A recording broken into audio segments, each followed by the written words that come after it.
दिल्ली के सत्ता गलियारों में इस समय बेचैनी है। संसद भवन के भीतर विपक्ष के हमले, बाहर मीडिया की सुर्खियां और भीतर भाजपा का संगठन में खामोशी इसलिए नहीं कि सब कुछ शांत है, बल्कि इसलिए कि हर कोई समझ नहीं पा रहा भाजपा अध्यक्ष का नाम आखिर कब घोषित होगा। घोषणा एक बार फिर टल गई। सूत्रों के अनुसार आरएसएस अभी अपनी शर्तों पर अड़ी है। नागपुर से साफ संदेश आया है, जब तक हमारी पसंद का नहीं माना जाएगा, हरी झंडी नहीं मिलेगी। आरएसएस बनाम मोदी शाह, पुराना समीकरण, नई लड़ाई। भाजपा और आरएसएस का रिश्ता ऐसा है जैसे बाहर से देखकर समझना आसान नहीं। आरएसएस खुद को विचारधारा का संरक्षक मानता है, भाजपा सत्ता का विस्तार चाहती है। अक्सर कहा जाता है कि भाजपा का हर बड़ा निर्णय नागपुर के इशारे के बिना नहीं होता, लेकिन इस बार मामला अलग है। सूत्र बताते हैं कि आरएसएस और मोदी शाह के बीच ताल तो खेल चल रहा है। आरएसएस ऐसा चेहरा चाहती है जो संघ की मिट्टी से आया हो, जिसने शाखा की मिट्टी सूंघी हो और जो संगठनवाद को सत्ता के ऊपर रखे। वही पीएम मोदी और गृह मंत्री अमित शाह ऐसा चेहरा चाहते हैं जो उनकी लॉबी का हो, यानी वह व्यक्ति जो सरकार की नीतियों का न सिर्फ समर्थन करे बल्कि सवाल उठाने की हिम्मत ना करे। नामों का उतार चढ़ाव, धर्मेंद्र प्रधान और भूपेंद्र यादव बाहर। पहले दौर की चर्चाओं में धर्मेंद्र प्रधान और भूपेंद्र यादव के नाम सबसे आगे थे। धर्मेंद्र प्रधान संगठन और सत्ता दोनों के करीब, भूपेंद्र यादव मोदी शाह के भरोसेमंद। लेकिन नागपुर से साफ संदेश आया, नहीं, ये नाम स्वीकार नहीं किया। सूत्र बताते हैं कि आरएसएस को लगता है कि ये नाम संगठन से ज्यादा मोदी शाह की लॉबी का प्रतिनिधित्व करते हैं। परिणाम, दोनों नाम सूची से बाहर। नाम आते हैं, नाम जाते हैं, पर नागपुर की मुहर के बिना कोई नाम नहीं टिकता। संसद का सत्र और सरकार की मुश्किलें। इसी बीच संसद का सत्र सरकार के लिए आसान नहीं। विपक्ष लगातार हमला करता रहा है। ऑपरेशन सिंधु को लेकर विपक्ष कह रहा है कि सरकार सच छुपा रही है। पहलगाम हमले पर विपक्ष ने पीएम से सीधा जवाब मांगा। 25% टैरिफ बढ़ोतरी के मुद्दे पर सरकार के पास स्पष्ट जवाब नहीं। विपक्ष का हर सवाल सरकार के लिए मुश्किल बनता जा रहा है। ऐसे में पार्टी संगठन में देरी का माहौल सरकार के लिए और चुनौतीपूर्ण साबित हो रहा है। सत्ता का संगठन पर नियंत्रण बनाम संगठन का सत्ता पर दबाव। यह संघर्ष सिर्फ नाम का नहीं बल्कि दो विचारधाराओं का है। मोदी शाह चाहते हैं कि अध्यक्ष ऐसा हो जो सरकार के हर फैसले पर बिना शर्त मोहर लगाए। आरएसएस चाहती है कि अध्यक्ष संगठन की नीतियों को पहले रखे, सरकार का गुलाम ना बने। इस खींचतान में भाजपा संगठन का नाम ठप पड़ गया। कुर्सी खाली है पर उसके चारों ओर इतने मालिक खड़े हैं कि कोई बैठ ही नहीं पा रहा कुर्सी पर। नामों की दौड़, और कौन कौन अब चर्चा में है कई नाम। माथुर, शांत स्वभाव, संघ की जड़ों से जुड़ा। थावरचंद गहलोत, अनुभवी, संतुलित लेकिन उम्रदराज। कुछ युवा चेहरे जिन पर मोदी शाह की लॉबी की पकड़ मजबूत। हर नाम पर बहस होती है, लेकिन नागपुर और दिल्ली दोनों की सहमति अभी तक नहीं बनी। मीटिंग्स के अंदरूनी किस्से। बंद दरवाजों के पीछे मीटिंग्स का दौर चलता है। एक सीनियर नेता बोलते हैं, अगर नागपुर का नाम नहीं मानोगे तो संगठन कमजोर होगा। दूसरा कहता है, अगर दिल्ली की लाइन नहीं मानी गई तो सरकार नाराज होगी। तीसरा नेता हंसते हुए कहता है, दोनों को खुश करना असंभव है। यह संवाद इस संघर्ष की हकीकत को दिखाता है। संसद में हंगामा, बाहर मीडिया का तमाशा। संसद के अंदर विपक्ष गरज रहा है। सरकार बताए 25% टैरिफ बढ़ोतरी का असर जनता पर क्यों डाला जा रहा है।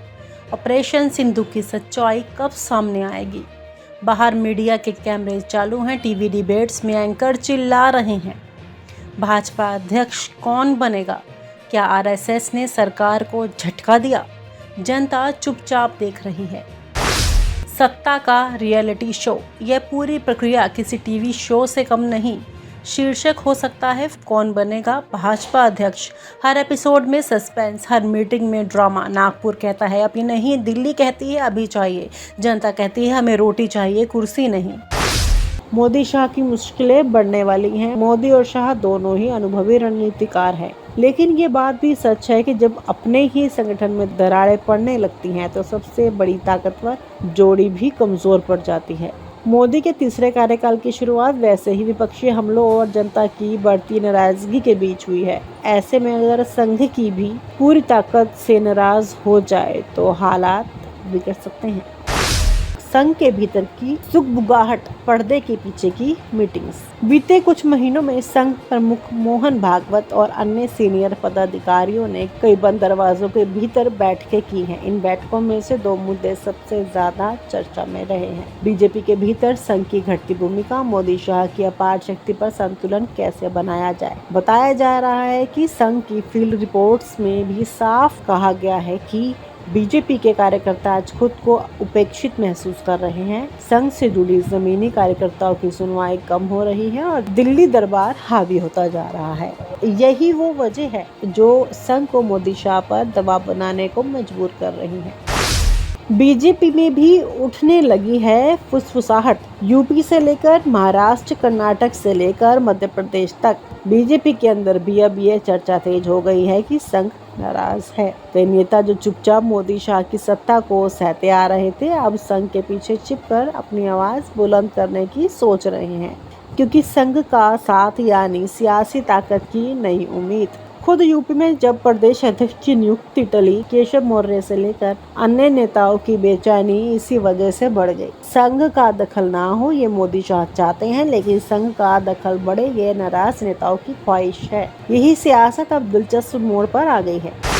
क्या संघ वाकई मोदी शाह को कमजोर कर सकता है? ये बड़ा सवाल है और जवाब उसमें भी बड़ा। संघ भले ही सीधे सीधे किसी सरकार को गिराने की ताकत ना रखता हो, लेकिन चुनावी जमीन पर उसकी पकड़ आज भी बेजोड़ है। संघ के प्रचारक, शाखाएं, जमीनी कार्यकर्ता अगर निष्क्रिय हो जाएं तो बीजेपी का वोट प्रतिशत सीधे 4 से 5% तक गिर सकता है और यही प्रतिशत हार जीत का फैसला करता है। इसके अलावा संघ के पास वैचारिक और नैतिक दबाव का सबसे बड़ा हथियार है। जब संघ नाराज होता है तो बीजेपी के भीतर नेतृत्व परिवर्तन की हवा अपने आप चलने लगती है। संघ का अल्टीमेटम, आखिरी चेतावनी। सूत्रों के मुताबिक संघ ने साफ साफ शब्दों में मोदी और शाह से कहा है, या तो पार्टी का पूरा संगठन वापसी उसी ढांचे में ढालो जहां संघ की भूमिका अहम हो, या फिर तय मानो अगले साल तक जो सत्ता की ऊंचाई दिख नहीं रही है वो जमीन पर आ जाएगी। संघ को लगने लगा है कि मोदी शाह की जोड़ी ने न सिर्फ पार्टी पर कब्जा कर लिया है, बल्कि अब वो संगठन की मूल आत्मा भी खत्म कर रही है। इसलिए ये अल्टीमेटम इस बार सिर्फ सलाह नहीं, गंभीर चेतावनी है। बीजेपी के सामने असली अग्नि परीक्षा। इस पूरे घटनाक्रम ने बीजेपी के सामने असली अग्नि परीक्षा खड़ी कर दी है। एक तरफ सत्ता की मजबूती, दूसरी तरफ संगठन की आत्मा। अगर मोदी शाह ने सिर्फ सत्ता पर फोकस किया तो संगठन छिटक सकता है। अगर संघ की हर बात मान ली तो सत्ता में उनकी वन मैन शो पर ब्रेक लग सकता है। अब देखना यही है कि मोदी शाह इस सियासी उलझन को कैसे सुलझाएगा। संघ को मनाते हैं या सत्ता की रफ्तार में संगठन को रौंदते हैं। राजनीति में जब गुरु और चेला आमने सामने आ जाए तो सबसे बड़ा भूचाल आता है। संघ ने मोदी शाह को अल्टीमेटम दे दिया है। अब फैसले की घड़ी मोदी शाह के दरवाजे पर दस्तक दे रही है। अगले कुछ महीने और आने वाला साल भारतीय राजनीति के सबसे बड़े उलटफेर का गवाह बन सकता है। आपको क्या लगता है? क्या मोदी शाह संघ को नजरअंदाज करते रहेंगे या फिर संघ की नाराजगी उनके तीसरे कार्यकाल को अधूरा छोड़ सकती है? घोषणा कब होगी? कहानी का निष्कर्ष यही है कि भाजपा अध्यक्ष की घोषणा फिलहाल टल गई है।